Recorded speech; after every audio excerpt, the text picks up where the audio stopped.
Halo Sobat Pembelajar, bertemu lagi dengan channel Belajar Administrasi. Pada kesempatan kali ini, kita akan membahas tentang sistem, prosedur, dan metode kerja. Penasaran kan? Apa sih sistem, prosedur, dan metode kerja itu? Apakah ketiga itu memiliki hubungan? Daripada penasaran, ayo kita belajar bersama.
Dari video tadi, apa pendapat saudara tentang metode kerja? Di dalam video tadi dibahas tentang bagaimana cara membuat sebuah terowongan. Ada alat berat masuk untuk pertama kali, kemudian mereka menyusun kerangka baja, sampai akhirnya alat berat itu didorong ke dalam, dan terowongan itu pun akhirnya tembus ke dalam sisi satunya. Kadang-kadang kalau kita berbicara tentang metode kerja, banyak yang berpendapat bahwa metode kerja bisa sebagai atau disebut sebagai cara kerja atau teknis pekerjaan yang harus dilakukan. Hal-hal teknis tersebut bersifat praktikal di lapangan. Jadi bagaimana caranya berinternet, jadi kita harus melewati VPN, kemudian ada di VPN itu ada blokir pemerintah kalau seandainya situs internetnya itu dilarang dan lain sebagainya. Kemudian cara kerja juga dapat dimaknai sebagai instruksi pekerjaan yang harus dilakukan untuk menyelesaikan sesuatu.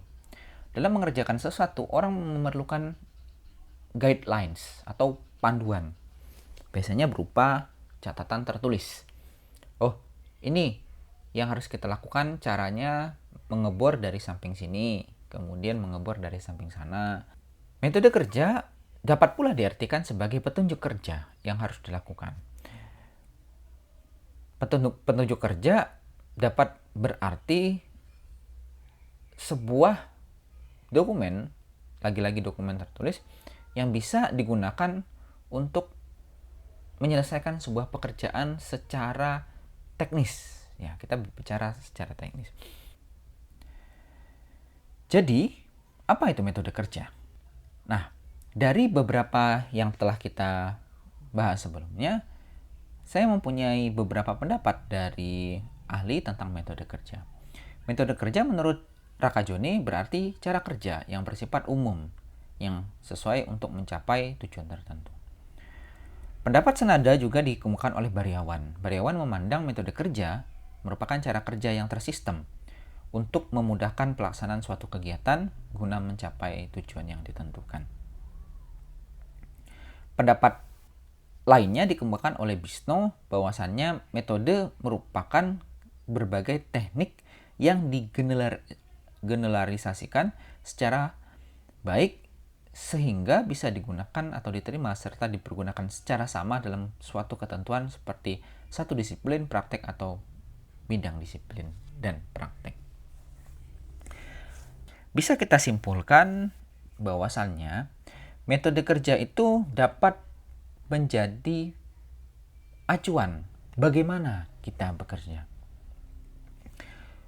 Pada saat seseorang datang ke kantor, mereka secara otomatis akan mengikuti rule atau peraturan kerja dalam kantor tersebut.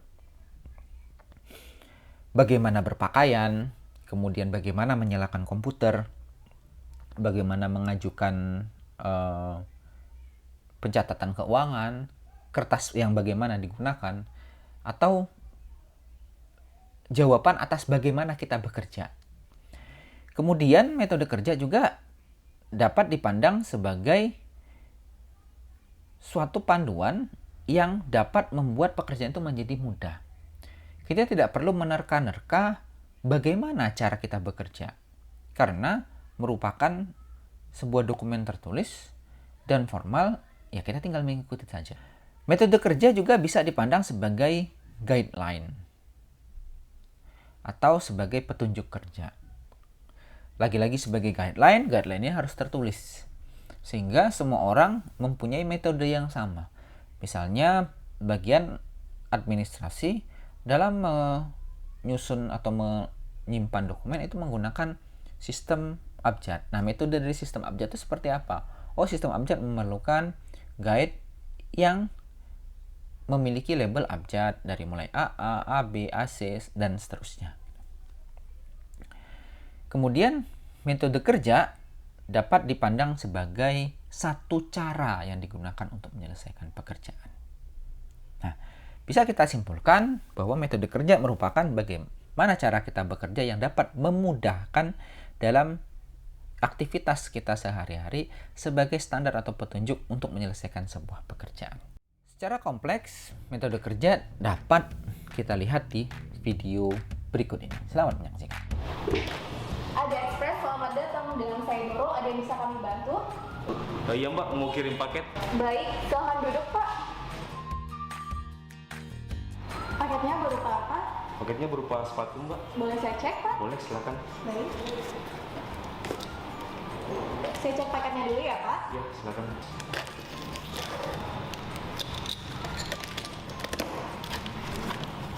Isinya sepatu saya.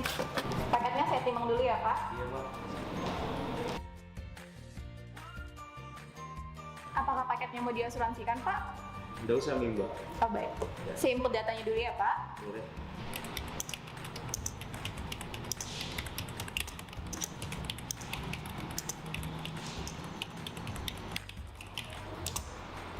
Baik, ini paketnya berupa sepatu ya Pak, dengan berat 0,65, jadi saya bulatkan menjadi 1 kilo.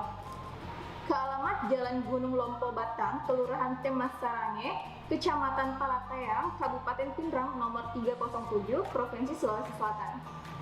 Penerima atas nama Ibu Haji Nurjaya dengan nomor telepon 085 930 963 397. Untuk biaya pengirimannya apa mau dibayar langsung atau dibayar penerima Pak? Kan ya bayar langsung saja Mbak. Baik, untuk biaya kirimnya sebesar 26.000 Pak. Uangnya pas saya terima ya Pak, 26.000.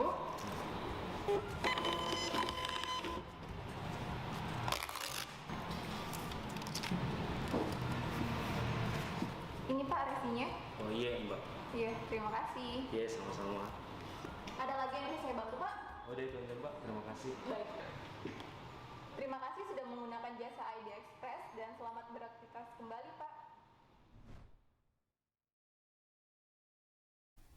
Nah, dari video tersebut dapat kita lihat bahwasannya metode kerja di dalam proses pelayanan customer itu seperti itu. Jadi metodenya komunikasinya lisan, kemudian apa yang dibutuhkan, kertas untuk mengirim barang, kita harus bertanya dan lain sebagainya. Sebelum kita menyimpulkan sebenarnya bagaimana sih hubungan antara sistem, prosedur, dan metode kerja, terlebih dahulu kita akan melihat definisi masing-masing ketiga variabel tersebut. Yang pertama, sistem dapat dipandang sebagai jaringan prosedur yang membuat pola yang terpadu untuk melaksanakan kegiatan pokok di perusahaan. Kemudian yang kedua, prosedur berisikan rincian proses berkala dan rutin yang harus dilakukan atau diikuti dalam sebuah organisasi. Yang ketiga, metode merupakan cara kerja yang tersistem untuk memudahkan pelaksanaan suatu kegiatan guna mencapai tujuan yang ditentukan. Jadi berdasarkan 3 pendapat untuk 3 definisi variabel tersebut, sebenarnya bisa kita logikakan seperti ini. Bahwasannya metode itu merupakan bagian dari prosedur. Prosedur itu tata laksana atau panduannya, sedangkan metode itu cara, lebih kepada cara teknis atau teknis dari pengerjaannya. Nah, kedua hal ini, prosedur dan metode, akan senantiasa menjadi satu kesatuan, menjadi sebuah sistem. Saya punya satu gambaran yang jelas tentang hubungan antara ketiga variabel ini, yaitu sistem, prosedur, dan metode kerja. Seperti ini kira-kira ilustrasinya. Bayangkan sebuah gambar ini merupakan sistem yang mempunyai prosedur yang banyak yang saling berkaitan. Kita namakan sistem yang kompleks ini menjadi sistem keuangan perusahaan.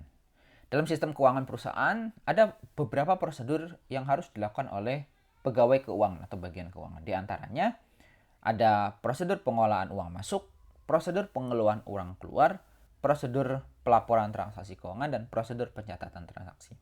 Di dalam prosedur itu ada terdapat SOP yang harus dilakukan oleh pegawai. Nah, di dalam SOP itu ada metode kerjanya. Menggunakan apa?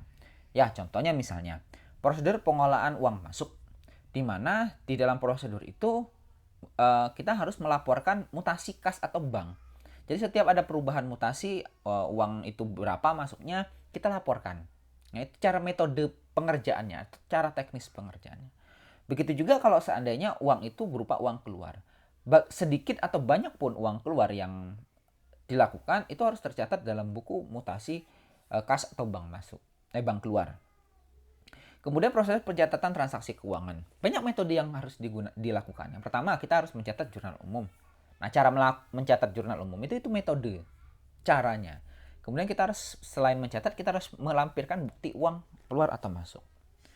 Yang terakhir yang tidak kalah rumitnya, misalnya prosedur pelaporan transaksi keuangan yang harus dilakukan selama akhir periode.